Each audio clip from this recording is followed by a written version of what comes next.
कि इस समय यहाँ भारी भीड़ रहने वाली है, तो यात्रा को कुछ समय के लिए आंशिक रूप से अनुमति नहीं है, चाहे वह गाड़ी कटरा की। में भीड़ को देखते हुए भवन के पास रुकने की व्यवस्था को सबसे सही और सुविधाजनक विकल्प रहे। जय माता दी दोस्तों, अगर आप नवरात्र में माता वैष्णो देवी जाने का प्लान बना रहे हैं तो यह वीडियो आपके लिए बहुत जरूरी है, क्योंकि इस बार भीड़, सुरक्षा और व्यवस्था में कई अहम बदलाव हुए हैं और अगर आपने पहले से तैयारी नहीं की है तो आपको काफी परेशानी का सामना करना पड़ सकता है। नमस्कार दोस्तों, मैं हूं आपका दोस्त सौरभ और आप देख रहे हैं आपका अपना YouTube चैनल सानिध्य ब्लॉग। दोस्तों, इस वीडियो में मैं आपको नवरात्र 2026 के लिए माता वैष्णो देवी यात्रा की पूरी अपडेट देने वाला हूं। अभी की स्थिति क्या है, भीड़ कितनी रहने वाली है, सुरक्षा कैसी है और आपको किन किन बातों का ध्यान रखना चाहिए। तो वीडियो को जल्दी से लाइक कर दीजिए, अपने दोस्तों के साथ शेयर कर दीजिए और चैनल को सब्सक्राइब करना मत भूलिए और कमेंट में जय माता दी जरूर लिख दीजिए। तो चलिए शुरू करते हैं आज की इस इंफॉर्मेटिव वीडियो को। जय माता दी।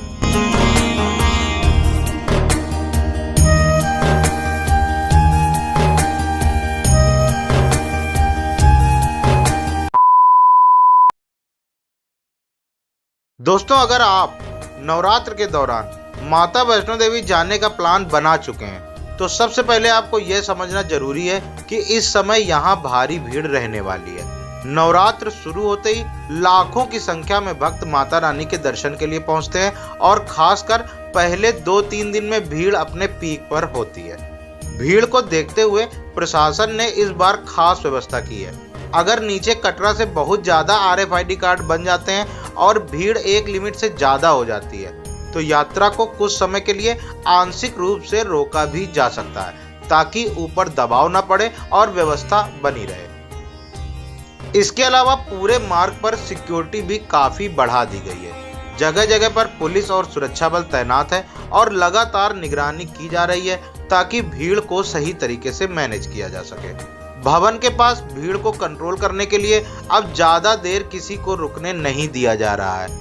दर्शन के बाद भक्तों को आगे बढ़ाया जा रहा है ताकि ज्यादा से ज्यादा लोगों को दर्शन का मौका मिल सके। साथ ही यात्रा मार्ग पर अनाउंसमेंट सिस्टम भी लगाया गया है, जिससे समय समय पर यात्रियों को निर्देश दिए जा सके, जैसे कहाँ भीड़ ज्यादा है, किस रास्ते से जाना बेहतर रहेगा और कहाँ रुकना नहीं है। इसीलिए अगर आप इस समय यात्रा कर रहे हैं तो थोड़ा धैर्य रखें और प्रशासन के निर्देशों का पालन करें, तभी आपकी यात्रा आराम से पूरी हो पाएगी। दोस्तों, नवरात्र के मौके पर माता वैष्णो देवी यात्रा को लेकर इस बार पूरे कटरा की सुरक्षा व्यवस्था भी सख्त है। पूरे कटरा में जगह जगह चेकिंग पॉइंट लगाए गए हैं और हर आने जाने वाले वाहन और यात्रियों की जांच की जा रही है। इसके साथ ही अगर आप यात्रा मार्ग की बात करें तो पूरे रूट पर भी सघन चेकिंग की जा रही है। अलग अलग जगहों पर सुरक्षा बल तैनात हैं और लगातार निगरानी रखी जा रही है ताकि किसी भी तरह की समस्या ना हो और कोई भी अप्रिय घटना ना घटे। एक और महत्वपूर्ण बात जो आपको जानना बहुत जरूरी है, इस बार प्राइवेट वाहनों की एंट्री पर भी सख्ती की गई है। बाणगंगा और ताराकोट मार्ग पर प्राइवेट गाड़ियों को ले जाने की अनुमति नहीं है, चाहे वह गाड़ी कटरा की लोकल की ही क्यों ना हो। इन रास्तों पर केवल पीले नंबर प्लेट वाली अधिकृत गाड़ियां जैसे कि कमर्शियल टैक्सी आदि को ही जाने दिया जा रहा है, ताकि भीड़ को नियंत्रित किया जा सके और यात्रा मार्ग पर अव्यवस्था न फैले। इसीलिए अगर आप अपनी निजी गाड़ी से आ रहे हैं तो आपको इन बातों का ध्यान रखना होगा और निर्धारित पार्किंग में ही अपनी गाड़ी खड़ी करनी होगी। कुल मिलाकर इस बार सुरक्षा व्यवस्था को काफी मजबूत किया गया है ताकि नवरात्र के दौरान लाखों भक्तों की यात्रा सुरक्षित और व्यवस्थित तरीके से पूरी हो सके। इसके साथ ही एक जरूरी बात आपको पहले से और जान लेनी चाहिए कि इस समय भीड़ को देखते हुए भवन के पास रुकने की व्यवस्था को काफी सीमित कर दिया गया है। ज्यादा भीड़ होने की वजह से भक्तों को भवन क्षेत्र में लंबे समय तक रुकने की अनुमति नहीं दी जा रही है। दर्शन के बाद यात्रियों को धीरे धीरे आगे बढ़ाया जा रहा है और वहां से उन्हें नीचे की ओर भेजा जा रहा है ताकि ज्यादा से ज्यादा लोग दर्शन कर सकें और भीड़ नियंत्रित बनी रहे। इसीलिए अगर आप यह सोचकर जा रहे हैं कि ऊपर भवन पर जाकर आराम से रुकेंगे या लंबा समय बिताएंगे तो ऐसा करना इस समय थोड़ा मुश्किल हो सकता है। खासकर नवरात्र के दिनों में आपको अपनी यात्रा इस तरीके से प्लान करनी चाहिए कि आप समय पर दर्शन करें और उसके बाद ज्यादा देर रुके बिना सीधे नीचे वापस आ जाएं। अगर आप रुकने का प्लान बना रहे हैं तो बेहतर होगा कि आप कटरा में ही अपनी रुकने की व्यवस्था पहले से कर लें, क्योंकि ऊपर रुकने के विकल्प सीमित रहते हैं। कुल मिलाकर इस समय भवन क्षेत्र में भीड़ को ध्यान में रखते हुए रुकने के बजाय जल्दी दर्शन करके नीचे लौटना ही सबसे सही और सुविधाजनक विकल्प रहेगा। दोस्तों, अब मौसम की बात कर लेते हैं। मौसम की बात करें तो इस समय कटरा के आसपास के इलाकों में मौसम थोड़ा बदला हुआ है। हाल ही में यहाँ बारिश हुई है, जिसकी वजह से मौसम पहले से थोड़ा ठंडा हो गया है। खासकर अगर आप ऊपर भवन की तरफ जाते हैं तो वहां पर ठंड और ज्यादा महसूस हो रही है।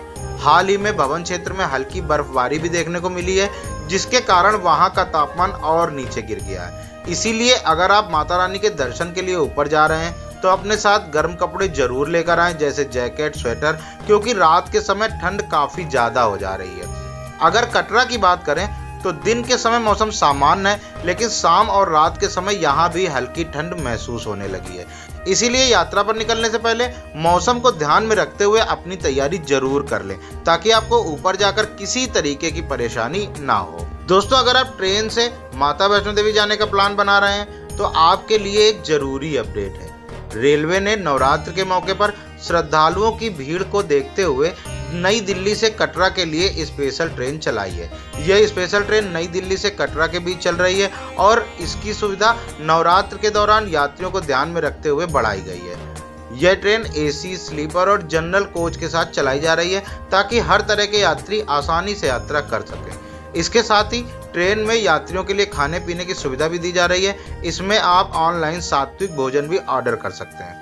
यह ट्रेन रास्ते में अंबाला, लुधियाना, जालंधर, पठानकोट और जम्मू जैसे प्रमुख स्टेशनों पर रुकती है, जिससे अलग अलग शहरों के यात्रियों को भी सुविधा मिलती है। इसीलिए अगर आप नवरात्र के दौरान यात्रा करने की सोच रहे हैं तो ट्रेन की बुकिंग पहले से ही कर लीजिए, क्योंकि इस समय सीट बहुत जल्दी फुल हो जाती है। दोस्तों, अगर आप माता वैष्णो देवी की यात्रा पैदल करने का प्लान बना रहे हैं तो यह बात ध्यान से सुन लीजिए, क्योंकि यहाँ पर एक छोटी सी गलती आपको काफी परेशानी में डाल सकती है। अभी नवरात्र के दौरान जो पुराना रास्ता है उस पर काफी ज्यादा भीड़ देखने को मिल रही है। ऊपर से उसी रास्ते पर घोड़े और खच्चर भी लगातार चल रहे हैं, जिससे रास्ता कई जगहों पर काफी सकरा और भीड़ भाड़ वाला हो जाता है। ऐसे में पैदल चलने वाले यात्रियों को काफी दिक्कत होती है। कभी कभी धक्का मुक्की, कभी रुक रुक कर चलना और कई बार तो लंबा इंतजार भी करना पड़ सकता है। इसीलिए अगर आप आराम से और बिना ज्यादा भीड़ भाड़ के माता रानी के दर्शन करना चाहते हैं तो कोशिश करें कि नए रास्ते से ही जाएं। नया रास्ता काफी साफ सुथरा है, यहाँ घोड़े खच्चर नहीं चलते और भीड़ भी पुराने रास्ते के मुकाबले काफी कम रहती है। खासकर अगर आप परिवार के साथ जा रहे हैं या बुजुर्ग साथ हैं तो नया रास्ता आपके लिए ज्यादा आरामदायक और सुविधाजनक रहेगा। इसीलिए अपनी यात्रा शुरू करने से पहले यह जरूर तय कर लें कि आपको किस रास्ते से जाना है, ताकि आपकी पूरी यात्रा आसान और बिना परेशानी के पूरी हो सके। कटरा में होटल बुकिंग की बात करें तो होटल बुकिंग के लिए आपको पहले से सावधान रहना जरूरी है। इस समय कटरा में होटल के रेट काफी ज्यादा बढ़ चुके हैं। नवरात्र को देखते हुए कई होटल वालों ने अपने रेट बढ़ा दिए हैं और जो कमरे सामान्य दिनों में सस्ते मिल रहे थे वही अब काफी महंगे हो चुके हैं। इसके अलावा जो श्राइन बोर्ड की एकोमोडेशन होती है, जैसे कि धर्मशाला या रूम, उनमें से ज्यादातर पहले से ही फुल हो चुकी है या बहुत सीमित उपलब्ध है। ऐसे में अगर आप बिना बुकिंग के आते हैं तो आपको होटल ढूंढने में काफी परेशानी हो सकती है और आखिरी समय में आपको ज्यादा पैसे भी देने पड़ सकते हैं। इसीलिए अगर आप नवरात्र के दौरान यात्रा करने का प्लान बना रहे हैं तो कोशिश कीजिए कि अपनी होटल की बुकिंग पहले से ही कर लीजिए, ताकि आपको यहाँ आकर किसी भी तरीके की परेशानी ना हो। सही प्लानिंग के साथ आप अपनी यात्रा को काफी आसान और आरामदायक बना सकते हैं। दोस्तों, अगर आप नवरात्र के दौरान माता वैष्णो देवी की यात्रा करने का प्लान बना रहे हैं तो सबसे जरूरी चीज है सही प्लानिंग। सबसे पहले अगर आप पैदल यात्रा कर रहे हैं तो कोशिश कीजिए कि नए रास्ते से ही जाइए, क्योंकि वहाँ भीड़ कम रहती है और घोड़े खच्चर भी नहीं चलते, जिससे आपकी यात्रा काफी आरामदायक हो जाती है। वहीं पुराने रास्ते पर इस समय काफी ज्यादा भीड़ रह रही है और घोड़े खच्चरों की आवाजाही भी ज्यादा है, जिससे चलने में परेशानी हो रही है। दूसरी बात, अपनी यात्रा इस तरीके से प्लान कीजिए कि आप ऊपर भवन पर ज्यादा समय तक रुकने का प्लान ना कीजिए। इस समय भीड़ को देखते हुए वहां रुकने की व्यवस्था सीमित है, इसीलिए बेहतर यही होगा कि आप सीधे दर्शन करिए, उसके बाद नीचे वापस आ जाइए।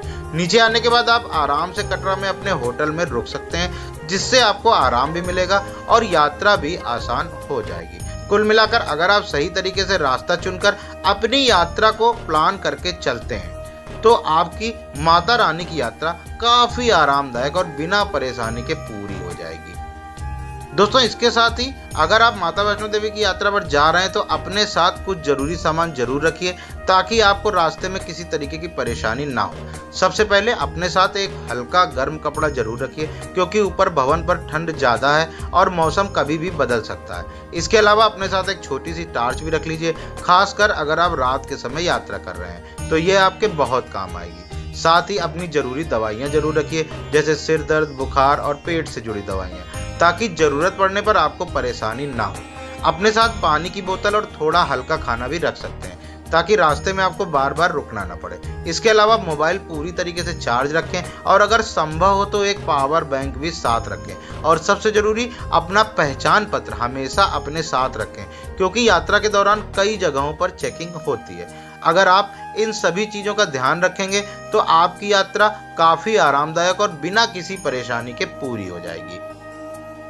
तो दोस्तों, यह थी नवरात्र के दौरान माता वैष्णो देवी यात्रा से जुड़ी पूरी अपडेट और जरूरी जानकारी। अगर आप इन सभी बातों का ध्यान रखेंगे तो आपकी यात्रा काफ़ी आसान और आरामदायक हो जाएगी। अगर वीडियो पसंद आई हो तो वीडियो को लाइक कर दीजिए, अपने दोस्तों और परिवार के साथ शेयर कर दीजिए, चैनल को सब्सक्राइब भी कर दीजिएगा और कमेंट में जय माता दी लिख दीजिए। और अगर आपका कोई भी सवाल हो तो कमेंट में पूछ सकते हैं, मैं कोशिश करता हूँ हर कमेंट का जवाब देने की। तो इसी के साथ मैं आपसे लेता हूँ विदा, मिलता हूँ अगले वीडियो में, तब तक के लिए जय माता दी।